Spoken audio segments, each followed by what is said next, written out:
WESN.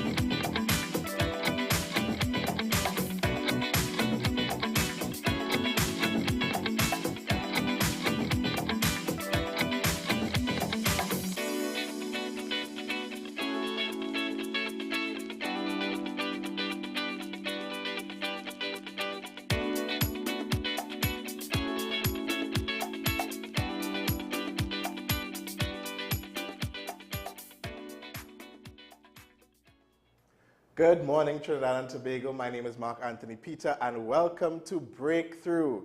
I am joined, as per usual, by my co-host, the ever-lovely, the ever-annoying, the ever-ambiguous, Mr. Sean Michael Small. What does that mean, Mark? Ambiguous. Well, What are you trying to imply?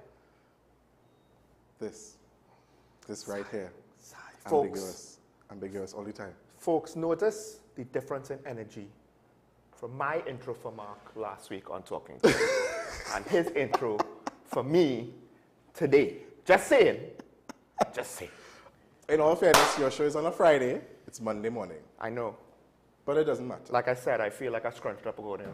Okay, no problem. And myself and the Scrunch Up Accordion are going to move swiftly along. We have two wonderful guests joining us, two creatives, two of the coolest people that I know and that I follow. We have with us joining us on set, Cameron and Chanel. Good morning.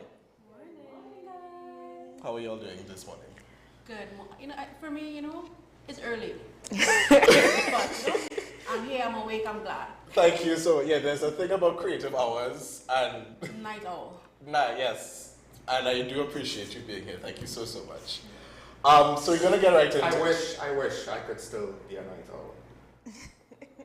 You could do it, It's just called lack of sleep and ill health slowly progressing down. We will, Not to put it down on we will keep Sean in prayer. Yes. All right. So first things first, to anyone who doesn't know, first of all, y'all are living under a rock. I'm sorry. But these people get a personal endorsement from me all of the time. In the creative industry, I consider them huge icons, right? In terms of don't agree?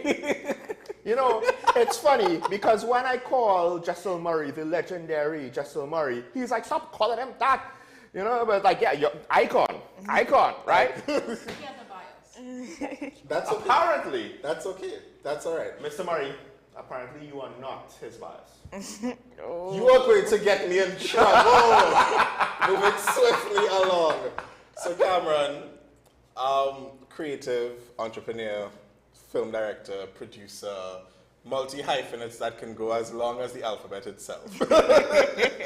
Apologies, we did not include that in your lower third. How did you, and may I say, Recess Podcast is back. So I'm very excited for that. You're there doing your thing. Tell us, how are we here today? Okay, condensed version of the story. And if you guys really want the long version, I also talk about this on my podcast, so check it out. But basically, I was always a creative kid. I really liked music. That was my first creative love. And I was able to explore that in primary school. Going into secondary school, I joined a choir. We used to do musicals every year. And then I did performing arts in secondary school. I went to St. Joseph's Convent, San Fernando. And then actually, Shadell and I, we joined our church's, we created our church's media ministry at that time in our youth department. That was when social media was now starting to become a thing. And that progressed from one thing to another. I'm really condensing it here. That's okay. But basically, I used to do a lot of personal projects, and I used to be taking my ideas from concept to fruition, execution, straight from one end to the other. And then I think about 2 years ago, my friend Joshua Regrello called me and was like, Cameron, I need you to produce my music video. And I was like, why do you think that I can do this? And then he's just like, I just know you can. And we did it. And I was like, oh, wow, this is something that I can actually do for people. Right. And that snowballed into being able to get more experience in the production industry, producing video, TV content. And then my friends and I, we established a production company. And in there, recess happened as well. I started a podcast. I'm just like, how do I fit everything in? And it's a wild ride, but that's kind of the long and short of how I got to this point. I love that story. Now, Shadell, as a creative photographer and self-proclaimed, as I said, storyteller, right? How did we get here to the point where there's photography, and I know there's a lovely story of how you all met as well, which we got off air. But tell us about you a little bit. So for me, I always tell persons, I never knew I was a creative. I think when you're in school, at least the point when I was in, again, I'm not that old, but when I was in school, if you didn't do art, music, or drama, like how she did it, like you didn't even like realize that you were creative. So for me, I can't sing, I can't dance. You know, like it wasn't any of those things. But for me, I had a very, like, I love to see things a certain way. And I wanted to kind of show persons like, you know, like that as well as I love to write. And I wanted to find a way to like merge it and do both, you know. So for me, again, I kind of fell into it, meaning it wasn't something that I was actively like pursuing. It was just like something that came upon me. Okay. So for me, so in church, that was the first time, like you know, as Kam's like mentioned, that I actually picked up a camera. Again, I didn't even know I was a photographer, but I knew they had a need and it had no one else. And I was like, and I was very excited and very like curious about it. So I picked it up in 2010 and it's 2024 and I didn't I never like put it down, you know? So for me, that is how I kind of like fell into it. And again, I just have a big passion for like helping persons see what I see. Okay. I think it's interesting you spoke about writing, and it's almost like if, at least when you're younger, no one thinks about the avenue of writing, unless it's poetry or songwriting. Correct, yeah. Is that, because I assume that's not necessarily what you're doing now. You're doing a bit more general storytelling, but like, who writes stories when you're in school for the most part? Like, you know what I mean? Creative writing. Yeah. I think, again, a picture tells 1,000 words. Well, that's true. So for me, I wanted to try to couple those both things, you know. Again, I love to write, and like even now in my caption, and I think that's how I got into like social media as well, because you have to have copy attached to whatever piece of image you have, you know. So for me, I just found, you know, like the knack for that. Again, like in hindsight, I'm just like, okay, it makes sense now. But again, it wasn't like something that I carved out for myself. You didn't necessarily, did you study writing in tertiary level? No, I did social You're work. the first person that I know that's like, I have to have copy. Like, that's not a term that the wannabe social media influencer randomly is going to pick up on. It's important because, again, some persons are visual, but I understand that some persons, like, they cling on to words. So I'm trying to capture as much of my audience as possible. No, I just found it was interesting that you have a grasp of the technical aspects of it that not a lot of people would have. The fact that you said copy. The fact that you said copy was like, that's the kind of thing that was like, you know, a little gleam in my eye. I was like, Now, the interesting thing about both of your stories, I get a sense that you all have some sort of a strong grasp of who you are, what you want to do. We're still always figuring it out as the years go by. We're still growing and everything. But there seems to be like some sense of security in your identity as individuals. But I want to broaden the conversation a little bit and talk about the overall creative identity, of the creative industry in Trinidad and Tobago on a whole. So I do believe that before COVID, it went through like a kind of a feeling out process. There were some things happening, and then COVID kind of propelled it. But I guess the question is, does the creative industry in Trinidad and Tobago have an identity? That's part one. And part two is it a case where we are able to identify ourselves, or do we wait for outside to identify who we are? I'm trying to stick Cameron first. Oh, wow. Y'all trying to have some seriously loaded conversation here this early Monday morning. Welcome to Breakthrough. Yeah, boy. Okay. First of all, let me do a quick little disclaimer. Everything that I say in this conversation here is very much opinion-based.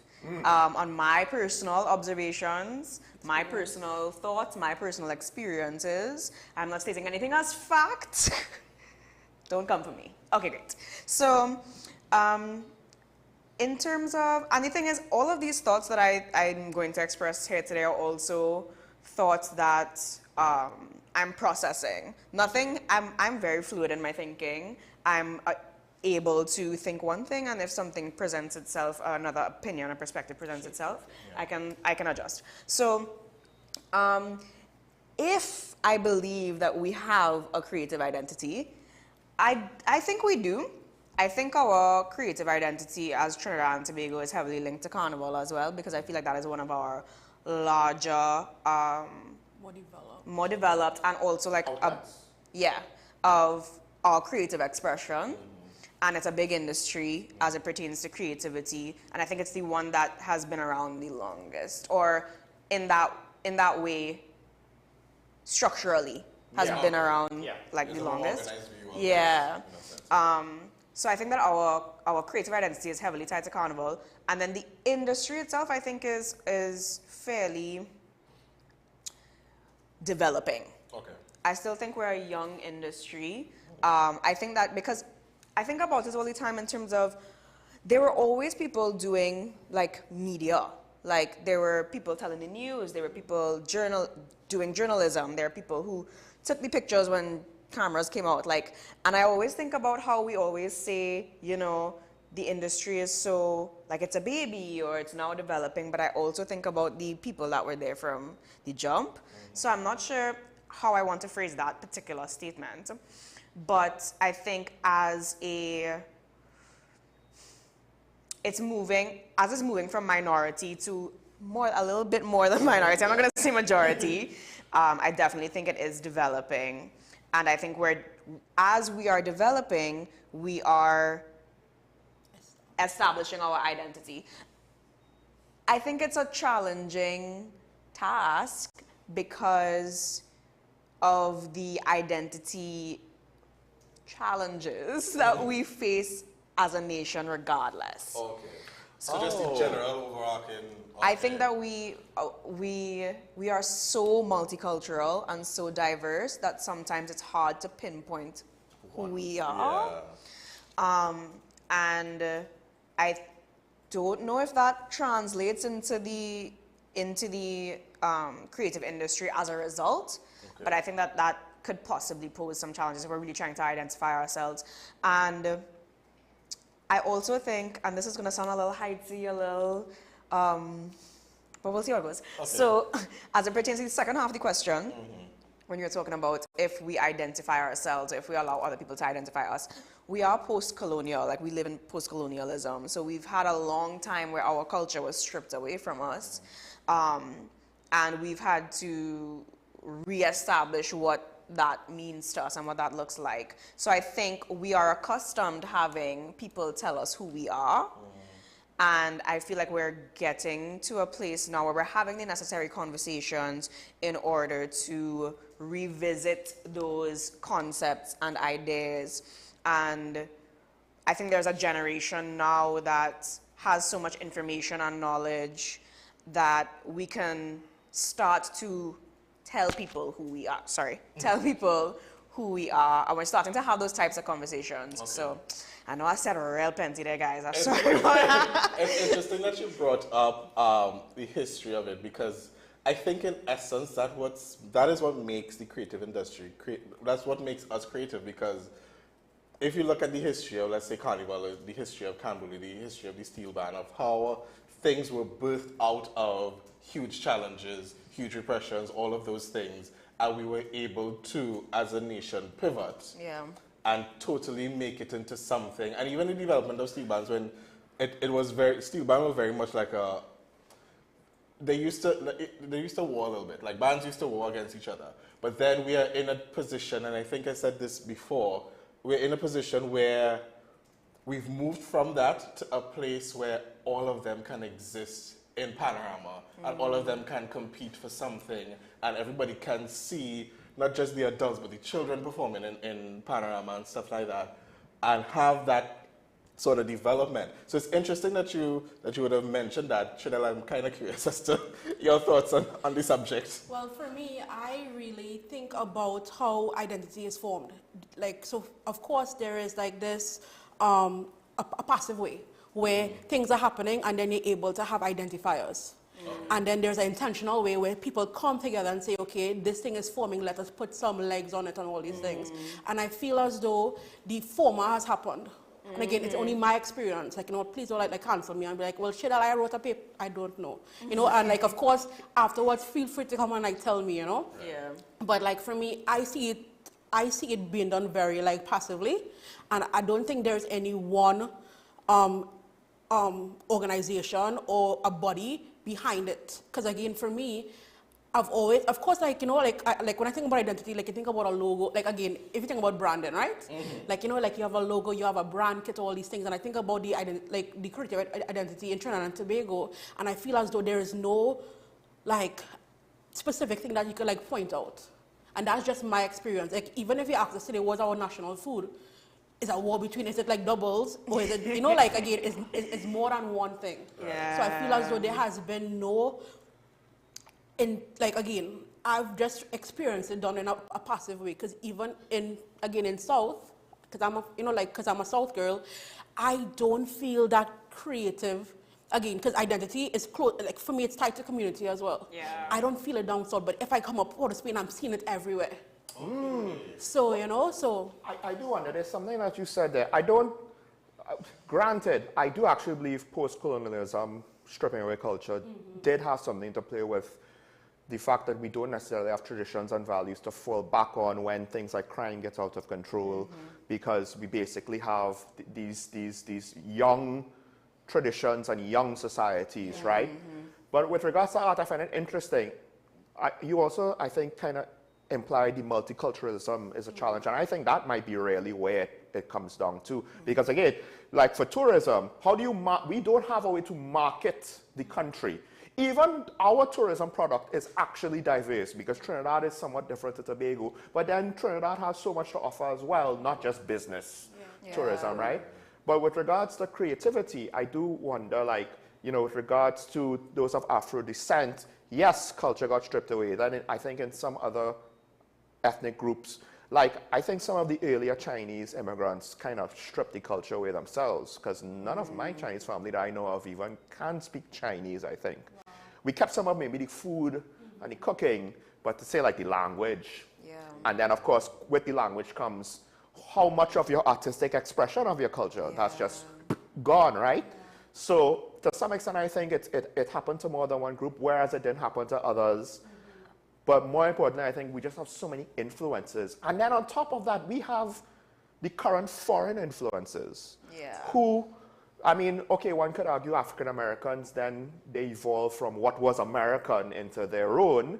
But we get influenced by that now, but it's kind of not ours, but it kind of still is, you know, people can identify with it, going through some of the same struggles, and we just haven't figured out, you know, how to put it all together and say what the formula is to say what is us. And then maybe the beauty is we shouldn't try to, you know? What our story is. Because I think about my friend Olajuwon.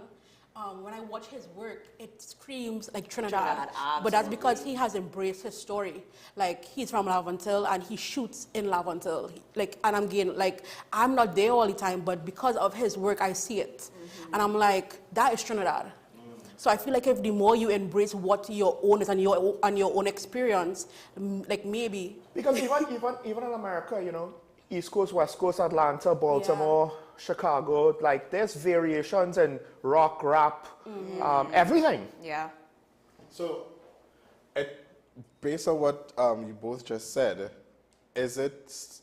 should we not just put it in a box then? Is there not a formula? Because there's a case where if I present a piece of art or a piece of work, and it's relating to me and my experience, then I think it will translate more because I'm being authentic to myself. And then people will say, okay, yes, I believe you. As opposed to someone who's creating something outside of their own experience and trying to, I'm going to use this word very lightly, trying to mimic or trying as best to represent what they think the whole is. Do you think it starts with the individual person first, and then it sort of branches out into, then that creates the overall overarching identity? I think when you're now coming up, meaning like a baby, when a baby is born, a baby is trying to do what someone else is doing. Okay, yeah. You know, like, again, that whole thing of, like, modeling, until after a while, you're going to see that same child who was trying to, like, mimic, like, something else. They're going to form their own words, do their own thing, have their own, like, you know, have their own like, personality. So for me, I think there is a stage where you're new in something, and maybe it starts off in that way. I'm trying to model what is around me, or you know, or like the things that I see because I want that for myself. Meaning not the exact thing, but like that's how I start. But then after a while, you're like, oh my gosh, I have my own hands, I have my own, you know, like you start to like really, again, you build that, like now, okay, now that you have the skill, now you build that, like now you have space, okay, my story is important. What I want to share is important. The way I see things are important. Like again, like I think about myself. Of course, I didn't start off just doing like anything and everything that I want to do, but now no one could tell me anything. You know, like I want to express myself in the way that I want to express myself. I want to show the world how I see things, and there is no mimicking. It's just what I want to put out into space, and whether it's received or not, I'm content with it. And I think that that's why it's important, and like to add to that, I think that's why it's important for us to tell our own stories. Because I think once we start creating a culture of appreciation for our own and value of our own, then the people who are now coming in, that's what will be around them. So they learn that from the jump. They learn that our stories are important as well, or even more so, and that's kind of why we do what we do, and why I personally do what I do. I want to be able to showcase and create a platform for our stories to be told in a way that's authentic. And like, why don't we have Caribbean cartoons? Like, why are kids growing up with American and British accents? Like, we need, and that's the like importance of spaces and places like these in terms of encouraging, facilitating, funding Caribbean content, because I think that that contributes to how we see ourselves. Media is a big medium and avenue for people to find value and self-value, self-worth, because it's a big platform that a lot of people can see. So I think it's really important for us to be able to see ourselves and to create from a space that values our own. And I think once more people start doing that, it'll start to influence when people start to now get into the industry. But Calypso actually started off being that kind of tongue crier. We get the message of the people. But I do wonder to some extent, perhaps, because Calypso kind of fell out of popularity, so as an entertainment platform, which is not always the best medium for messaging, it's not that it doesn't exist, it's just not always the best, maybe, one could argue, right? But I do wonder if too much of our art isn't trying to say something. Even if it's entertainment, I think that it should still be saying something. It's just that what it's saying is entertainment. But I do wonder if too much of it isn't really trying to tell the creator's story. And it doesn't have to be the creator's biography. It could be, like you said, the point of view. And I find when we went to an art exhibit, the fine art market, there were some people who they did the same subject matter, but I kind of get a sense, it could have been an assumption, you just did it because there was subject matter there. Whereas this person did this painting because I had something unique to say about this subject matter that came from me, that then gave it life, you know? And perhaps if we don't have people telling their perspective or their story, there's a lot that's left from the culture not really getting expanded on or go through that process for the people to then kind of like consume it and process it and learn from it and grow from it and then take the next step. I don't know if you would agree with that. It boils down to like your reason why and like your passion and your motivation. Like for me, I think I'm around a lot of persons who they are in this because they want to be. It's not because it's not because they want to make money. It's not because they want to have like fame or fortune. Of course, those things will come. We pray to God that it comes, but they have a desire to.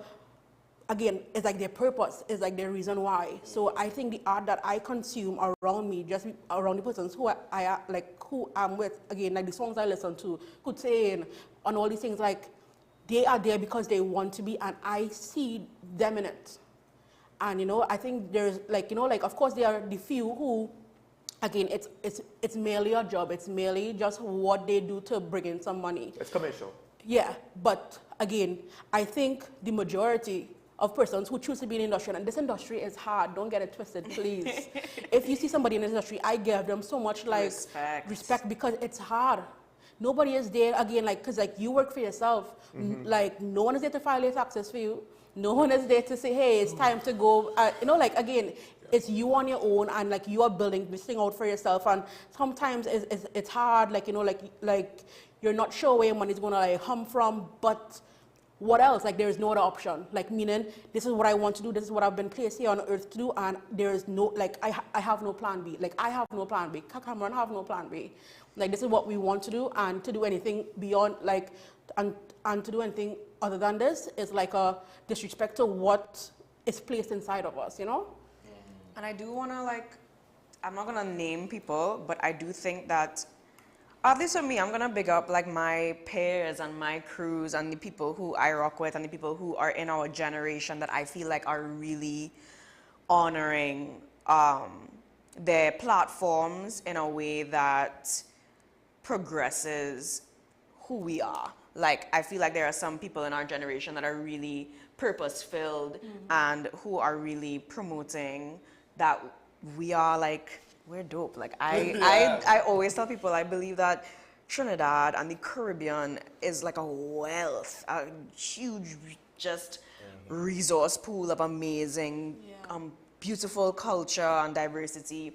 And I really feel I feel personally that there are more people feeling the way that we feel, having the conversations that we're having, and doing something about it in this generation. So big up people like Mikal, Hussein, Tano, Shari Petty, all of these people who are in their respective areas, telling our stories and honoring our past and finding a way, a way to infuse it into who we are now and looking to the steps to take us forward. I think that we are on a good path, I'd say. I could be living in an echo chamber, but I don't know. Well, it could be modern reality between Gate and the internet. There's more ways to get things. Yeah. I think one of the people, and I will shout them out, I think one of the people who really do that really well and do the whole authenticity thing really well in their art is Freetown. I think their music, because I remember they spoke about, it may have actually been on your podcast, they spoke about a producer saying, that sounds really good, but that's not the soca we used to. And so it's so then it's the question of, so what do we call it then? It's funny, the two things that I thought of, this sounds like Freetown, right? Basically. And two, and the bad part sounds like soca. The commercial aspects of it, you could just tell the boogeyman would be soca because that's where the money is. And at some point, some artists will sell out to get a check, right? It happens everywhere. So you brought it up. I'm just underlining. Right, but I mean, if they weren't who not they were, soap artists. yes, please make that correction. If they weren't who they were, we would not have hits like Where I Am, Feel the Love, Blessed, Mighty People, all of those really, really good songs that when you hear it, it's Trinbagonian. When you hear it, it's Caribbean. But it's not the norm of rock up, jump up, wind down, the place till the night. It's authentic lyrics that tells a story, and then their collection of stuff is so varied. And because people like this, they also like the other parts that they offer. Is it really important for us to move away culturally? Not that soca shouldn't exist. Carnival, it is what it is. It is a key part of our nation. But Carnival is one part of the year. For the creative industry, do we really need, because I'm starting to think that we really need to move away from soca. in whatever means. Not just soca, but also like chutney soca. I don't. No, when I say move away, that it's not the be-all and end-all of the commercial aspect. Yeah, because I was gonna say, I don't think we need to move away from anything. I think soca, chutney soca, I love soca. So, and I think that I think all of these things have their space, like absolutely. Make space for everything. I think that the way that we support soca should be the way that we also support our alternative artists. Okay. I think that we should. That's a better way to put it. No, yeah, for sure. I think that the support that we have for our Marshalls, our Kess, our Voice, which should be the same support that we have for our Jimmys, our Freetowns, our Annalie Primes. So, and even like, there is an industry and there are a lot of art. We have a lot of art, like we have a lot of artists. And I think it's also, I talk about personal responsibility a lot because, you know, we can tend to get caught up in the government should be doing this and this and this and this. And don't get me wrong, the government can still. I just want to say. No, the government, we have to hold the government accountable regardless, but there are things, there's so much power in the hands of the people. Yeah. And I think that we don't notice how much power we have and we don't practice it. I don't think we know that we have it. Oh, just okay. It's awareness. Yeah. And art is not something the government. Yes, like we should not be taking the lead from the government on art, right? That doesn't make any practical sense. That is far from their job. Yeah. So I think that for me, I think we as people should support our own in whatever they're doing. It's so. I think support local has become cliche, but when we went to the fine art market, that's all I was telling them. It's like, look, we could have our own illustrations and paintings, and why do we need to import cheap print copies of blah blah blah blah? Yeah. And then like part of it is, you know, what is our national food? What is our identity? How do we market the island? But then also part of that is the artwork of the culture. Not just the past, but the present that we present to the tourists. Why else are you coming here if we look like, you know, Caribbean island generic number 42? Like, it doesn't matter then, right? We are unique. Caribbean island number 42. In the relevance of tourism, we are at the bottom, right? Wow. And it does not help that we don't have an identity. Listen, Barbados have a jingle. Jamaica have a jingle. We don't even have a jingle. I feel like Trinity the Pool. We could have used it, but we didn't. Shout out David Rudder. Shout out to David Rudder. I see. Okay, so you're talking about on the commercial level. I kind of get that. But I think to sort of sum this all up, I think what we're really speaking to is the power of authenticity, especially for artists, especially as a people, as Trinbagonians. Being as authentic, because everything will come after that. Because I'm going to say it again. I've said it on Sean Show. I've said it on this show. Sometimes your rewards are as pure as your intentions. And I think that they are somewhat directly correlated. And even if the rewards are only for a moment, you can say, I was able to do this without betraying myself. Yeah. I was able to do this without betraying my people, my culture. Even though there may be people who, as Sean mentioned, he's not sure about how many of his family members live in China. Like, I know for a fact, I have Venezuelan lineage. My grandmother refused to learn Spanish. Wow. And that was like a choice. She was like, I don't want to do it. I think it was to get them to learn English and integrate. Yeah. Yes. So I think there's something to do with authenticity and just knowing that. And I would say even expand the box. Like, the identity does not need to be organized and fit. Sometimes it's just like throughout the year. Sometimes it comes in seasons. There's Carnival, but we also have a Christmas culture. We also have a July, August culture. We also have certain cultures throughout the year, and we need to make space for all of them. Thank you so much for joining us this morning. It was a great conversation. I hope you all enjoyed yourself. Having us. Yeah, for sure. It was a pleasure. Throw them at the deep end. Yeah, like you guys really just like. So be sure to catch Cameron and Shadell, follow all of their social media. Where can we reach you? You guys can follow me at Cameron, KAMRON.ETC on Instagram. And you can follow my podcast at Recess, RECESS, with WITHDK on Instagram, TikTok, YouTube, everything. That's what You could follow me. I have a very weird name, so @Shadel. Actually. @Shadel. was SH. unique. You did. Correct. My name is very unique. Yeah, there was So, no shit there out was of none. There was no None. fight. No. @Shadel. Great, lovely. Ladies and gentlemen, thank you. This was a wonderful discussion. My name is Mark Anthony Peter. This is Sean. We'll be right back. Don't go anywhere.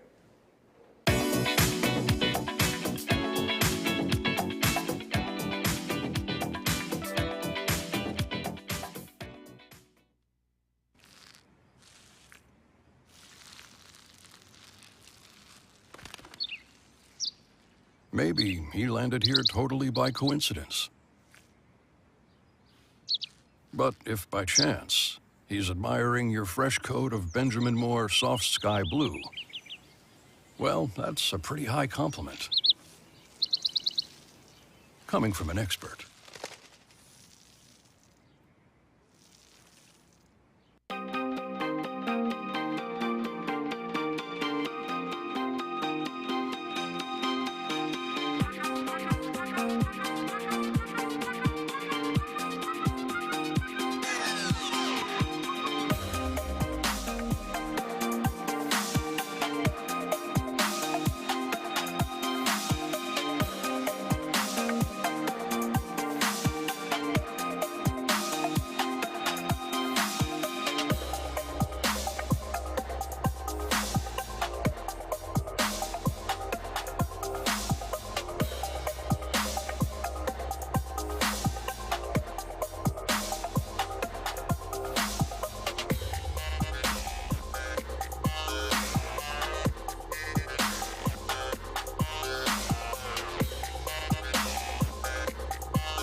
Hello there and welcome to AM Prime on WESN Content Capital. Before we even start this repatriation and reintegration process, we've already failed, or are we doomed to fail? You've got to invest in the institutions that you've established to carry out those sorts of core functions. We now get into the regional updates to give you an understanding of what's happening across our neighboring islands. We have available a number of films that are worth showing. So it was day one when the French Revolution started to develop the concept of universal human rights. What happened this time is unprecedented. It's one of the largest terrorist attacks in history.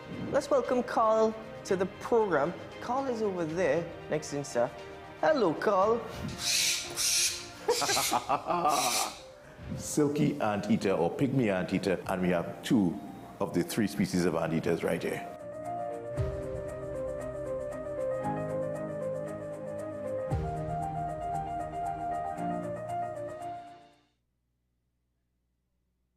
This is Face of Sports, WESN Content Capital. How you felt about the kiss on the lip? That's the business. I'm nothing to do with that. I find that was distasteful. The national senior team, whether you like it or not, that is the model for all other teams to follow. I'm assuming that the regional requirement may be a much stricter requirement. This is not about Pro League and Super League. This is a league run by the Normalization Committee that I'm responsible for. Nobody expected FIFA to fund this arrangement. If we don't get a professional attitude towards this, we are doomed for failure. You break the balance, trip the leg, control the body. They ain't gonna stand put forever. Why you want the Chiefs to lose so? Why you want the Chiefs to lose so? They already have two. Lamar don't Why? have. You're jealous because you know the Chiefs getting closer to the Patriots.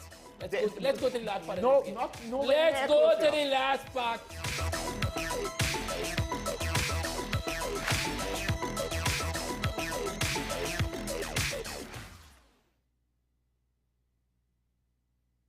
This is 10 Questions. I'm Andy Johnson. The distance from where we should be in the world in going forward on our commitments with climate change. The effects of climate change that cannot be accounted for, it's called loss and damage, and we're seeing loss and damage happening so much more in this decade and the previous decade. The principal term there was this question of the correspondent banking issues. That is why we're trying to build capacity with this country here, Trinidad and Tobago, and other countries in the region. Man is not showing any signs of stopping or even slowing down. More than half of the forest in Trinidad is already gone. All the plants and all the animals and all of the nice clean water and fresh air and everything had to be on this planet for humanity to have a chance. We have small change when it comes to countries that can take decisions, and when they speak, the world listens. The General Assembly is a very democratic forum. I mean, and Trinidad and Tobago has the same vote as Canada, in spite of the obvious difference in size.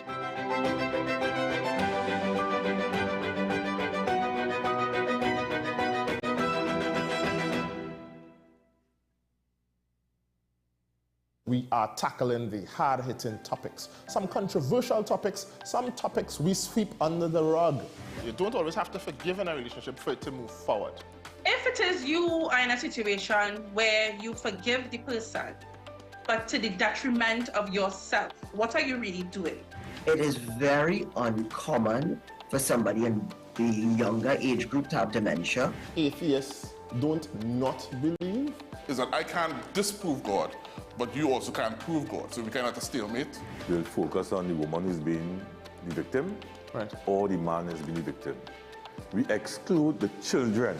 Folks are trying to study the underlying brain mechanism to figure out how does this particular disorder happen in the brain? How is the brain processing this? Don't worry about AI, worry about humans working with AI. Are you willing to learn new skills to stay relevant for the future job market? That's the challenge that people are going to struggle with.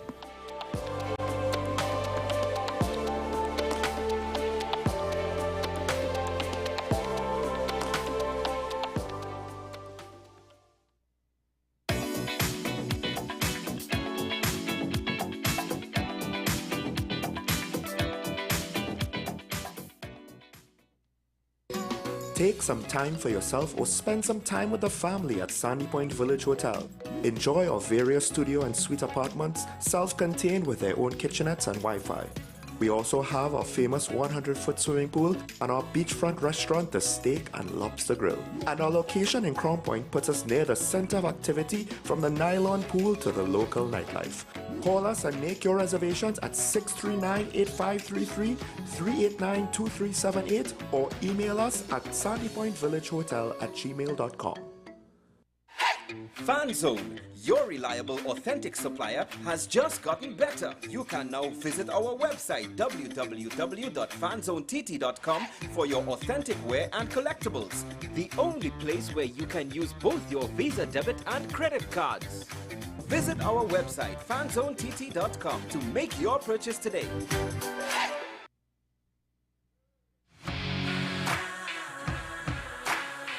Every day, we communicate through stories.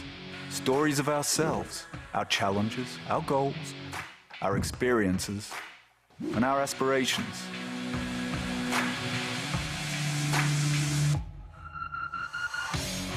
Storytelling is an art that we have mastered. WESN Film Studios comprises a collaborative team of experts with extensive industry experience locally, regionally, and internationally.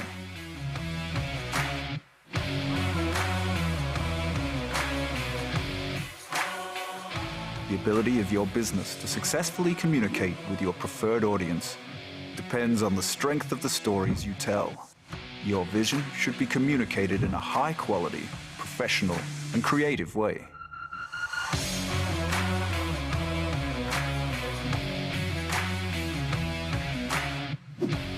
From concept to post-production, advertising to film, multi-camera productions, live events, streaming, and virtual conferencing, we are WESN Film Studio. Let your own unique voice be heard and your vision realized. Call us today at 628-5835 for your next production.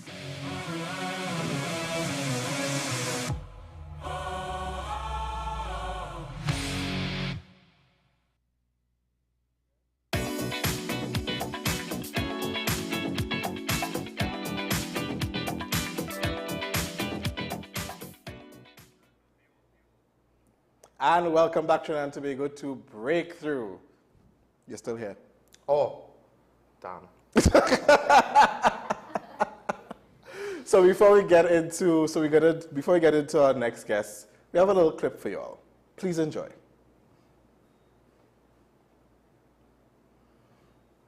Do we have the clip?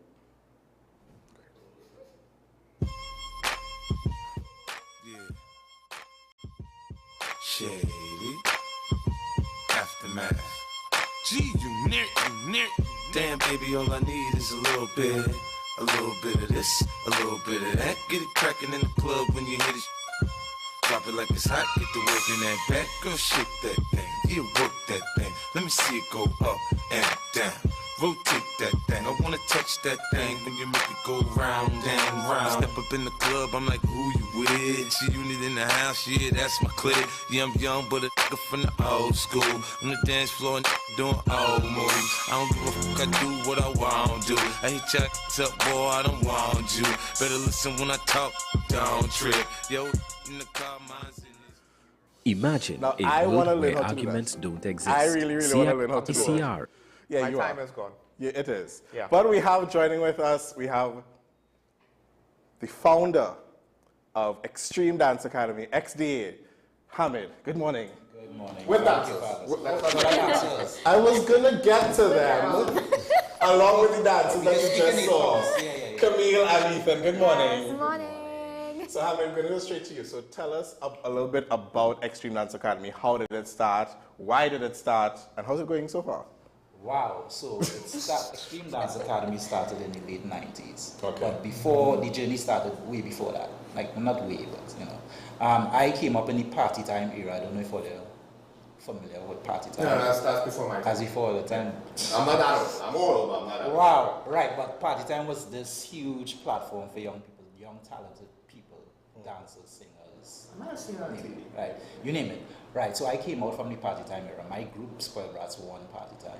Right, but the journey to get there was ridiculously difficult because we had to teach ourselves to dance, right? So I always had that in the back of my mind. So I wanted to create a dance company, a group, that it would be easier to teach young people to dance and express themselves. So hence the birth of XDA.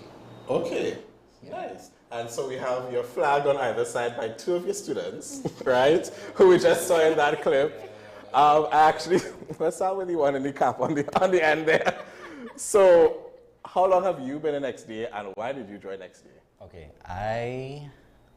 I've been in XDA for almost 10 years, I think. No. Wow.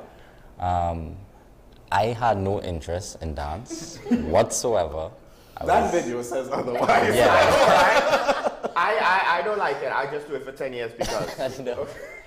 So when I was 9, I used to go Sacred Heart Boys, and it was the standard 5 graduation, and one of the students used to dance with Hamid, and he came to the standard 4s at that time, asking for some dancers for their graduation, and I just decided to raise my hand. Okay.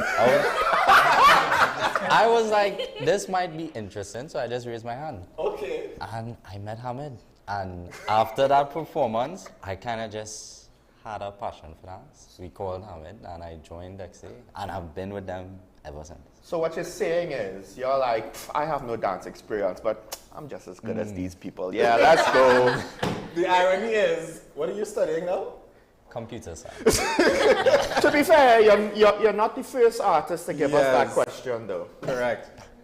What about you? Well, I joined about 4 years ago, and unlike Ethan, I was always interested in dance and singing and music, the performing arts basically. And so I was looking for a place to, you know, start dancing, and I knew Ethan was dancing with XDA. And so yeah, one day I just showed up at the studio and it clicked. It was very fun. I thought the learning style was incredible. It was slow for us beginners, me. But yeah, and I really liked Hamid. I liked all the instructors there. It was a very positive atmosphere. And so, you know, I stayed. Been there since. Wow. So it's interesting that you said something about positive atmosphere, because not everyone, obviously they're young, they're like teenagers, and you do have kids, you do have a kids group as well. Yes. What is, because I know it can't be, it's not always easy teaching younger people or teaching children. but the experience can be so fulfilling. Tell us a little bit about that experience for you. Well, sometimes you have to cater to every personality. Sometimes it's kind of challenging to do that. Right. So what I do when I teach, I try to feed off of everybody's energy and just create a space where everybody having fun. And once we break the ice, then we can get into the intricate dancing and things.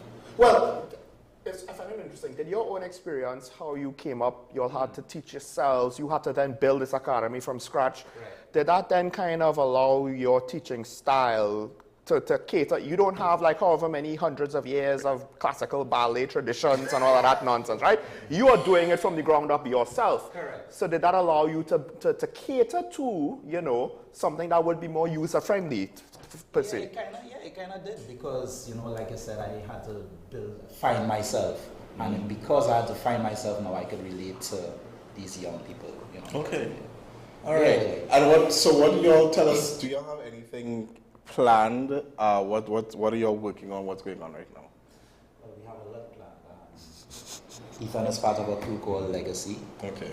We are taking them to the World Hip Hop Dance Championships. Their first entry this year. Okay. Myself, my group Eclectic, we won the World Hip Hop Dance Championships once, but we have 5 medals from that competition. Okay. And it's the biggest competition in hip hop dance. I'll just say this. I've kind of seen some hip hop dance throughout the year, so I know it's not like new to TNT. But I actually was impressed by young dancers, the energy, the commitment to the moves, the expression. Like there were certain performance cues that you don't always see with, urban dance in TNT that they gave us in their recordings, which I believe you all kind of mostly choreographed on the spot just before we filmed.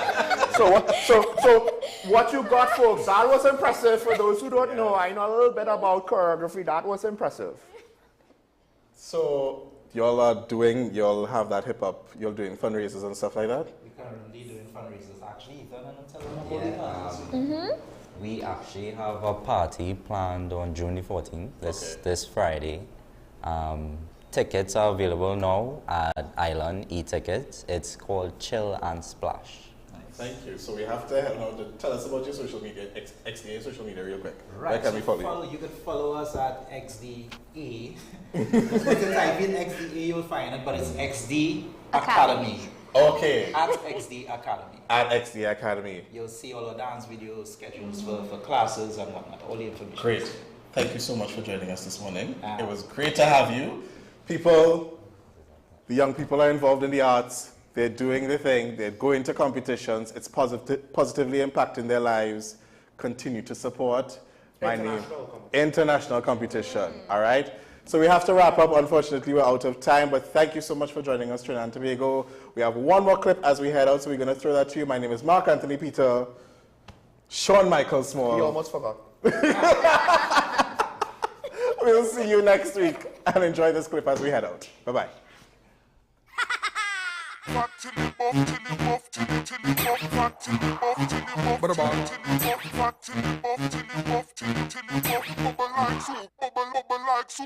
Hot gal, sweet like a honey.